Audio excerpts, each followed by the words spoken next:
The Infiniti QX55 is a spin-off. Every car that it competes with is a spin-off. Audi Q5 Sportback, Mercedes GLC Coupe, BMW X4.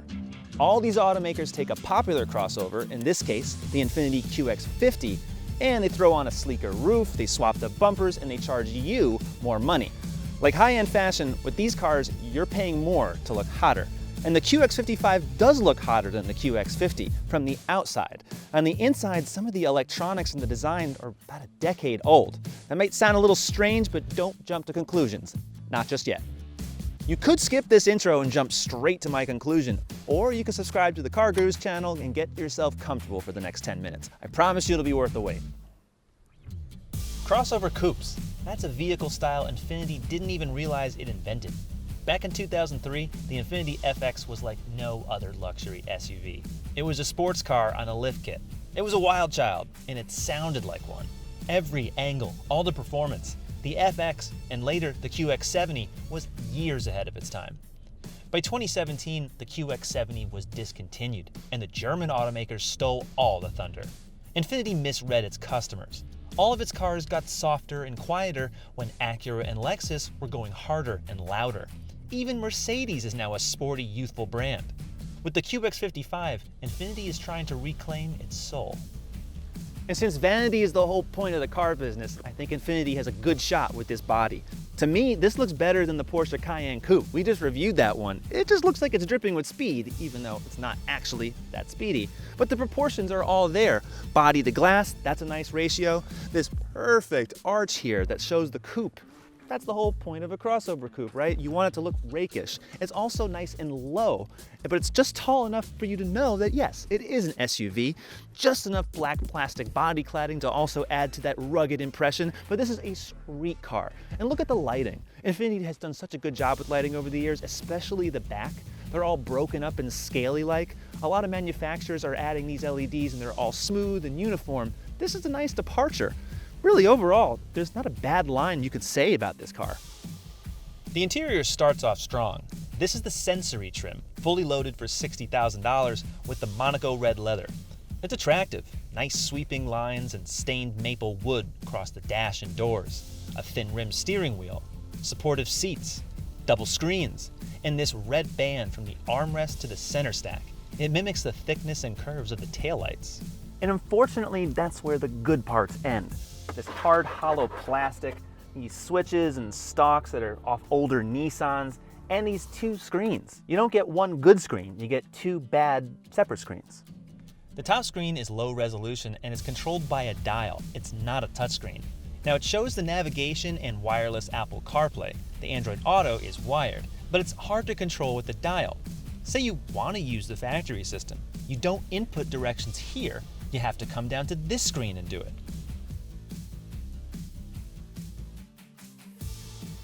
To activate the steering wheel heat, you have to press the climate button first and then tap the screen. And if you want to see settings, you gotta swipe past a gazillion icons that look all the same.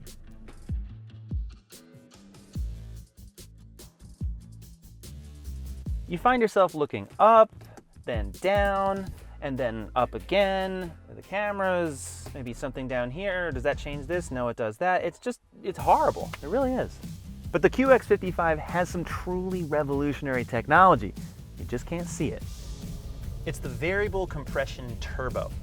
Never been done before on any production engine. Nissan had spent about 20 years developing this technology. And what it does is it changes how far the piston goes up in the engine. It changes the stroke length, which changes the compression ratio.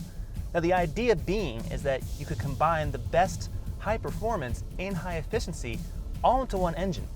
Because normally that compression ratio is completely fixed in a gasoline or diesel engine. So this is pretty revolutionary. There's actuators, there's linkages. It's a really complex system. You gotta open up another web browser while you're listening to me to just check out how it works. From an engineering standpoint, it really is incredible. But in the real world, it underperforms. Now the specs are all there. It's a 2-liter turbo 4, 268 horsepower, 280 pound-feet of torque. That's all well and good. The thing is, it doesn't really deliver anything better than what you'll find in, say, an Acura RDX or any number of competitors. And fuel economy, it's not that great either. The fuel economy is just average. It's 22 city, 28 highway, 25 combined. It's not better or worse than most of the competitors, and this engine, when it came out a few years ago, was supposed to be probably hitting in the 30s. At least that's what we all thought it would hit. But it really just performs and it drives just as much as you would find any other engine of the same category and type. So it sounds cool that it's changing compression. It can do it in under 2 seconds, from 8-to-1 to 14-to-1. This is just all amazing stuff if you like car engineering, right? And I do. I really respect and appreciate that stuff. The problem is, Nissan had developed this before turbochargers were really good and prevalent like they are today, before really any sort of electric assist for hybrids, for plug-in hybrids that really filled in the gap of a smaller 4-cylinder engine. So these days, we're getting really powerful and efficient 4-cylinder engines without any of the technology that's in this car. But I can't not talk about it because it is really special technology. It's just not something that you're really going to appreciate. And that, to me, is just a shame. It really is. Another amazing feature about the QX55 is direct adaptive steering. It's a true electric steer-by-wire system. What I'm doing right now, it's not actually transmitting a mechanical linkage to the car. There is one there. It's there as a backup. There's electric motors on the steering rack. So when I turn, it literally is like I'm in a video game, and I can change the force feedback right here on this bottom screen, but it still feels a little artificial. Now, this has been around since the 2014 Q50 sedan. It definitely feels better than it used to. It was really way too sensitive when it came out. But again, overall, is it improving the driving experience? Is it improving performance and efficiency? No, but it is cool to know, because underneath this Infiniti, there's some really advanced technology that you're not finding anywhere else. The braking is better than the steering. It feels a lot more natural. Right up to the end. A grade. Unlike in the QX50, which comes with front-wheel drive as standard, the QX55 is all-wheel drive all the time, and all of the 3 trims. However, the continuously variable transmission and the sound of this engine, it doesn't speak luxury. And the power is generally pretty good. Like, I can't complain about that. It's just the delivery. It kind of surges a little bit and it comes back down. It's not as quick to respond as a car with actual gears. So that may not matter to you. There's still paddle shifters in here. There's multiple driving modes. I can change the steering input. There's multiple things right here on this screen. I don't even want to look at it. There's so many. So there's things you can do to change the driving dynamics of the QX55. Overall, I just don't really feel like it's really as sporty as the car looks.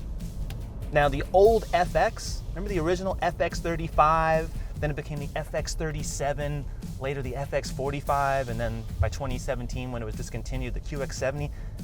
That one had a big V6, even a V8. Those cars were a lot faster. They steered a lot better. They just felt better overall. And they cost the same as this QX55. So the styling is going forward, but the performance has kind of gone backward. I don't think that's the good direction to go in. I know it's not possible because the engine isn't compatible with this chassis, but Infiniti's turbo V6 that makes 400 horsepower, it would feel right at home in the QX55. I think to put a trim above this one, offer that as an option, it'd just be great. Because this chassis is willing. It can handle more. Infiniti still knows how to tune the chassis, even if it can't quite figure out steering feel.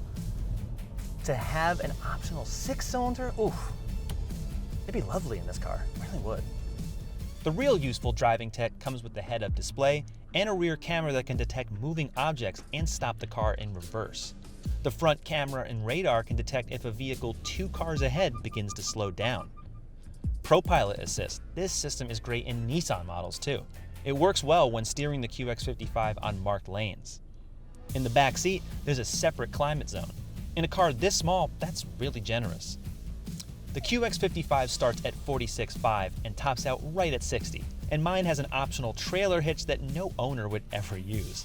The price is right, but so is the price of other cars like the Volvo XC60, Lexus NX350, Acura RDX, and the 3 Germans, X4, GLC Coupe, and Q5 Sportback. The QX55 is a lot of car, but I want more car. Infiniti is close, so close. The design is striking, the price is right, and all the tech would be fine if Infiniti spent money on a more logical infotainment system. But the QX55 just needs more passion. It needs a better engine. It has to have more attention to interior detail that would make Infiniti stand out above Nissan. Now, Acura has done this over Honda. Lincoln has done that over Ford. Infiniti needs to step up, and I hope it happens soon. For more details, check out the QX55 at CarGurus.com. Subscribe to the YouTube channel. We'll see you next time.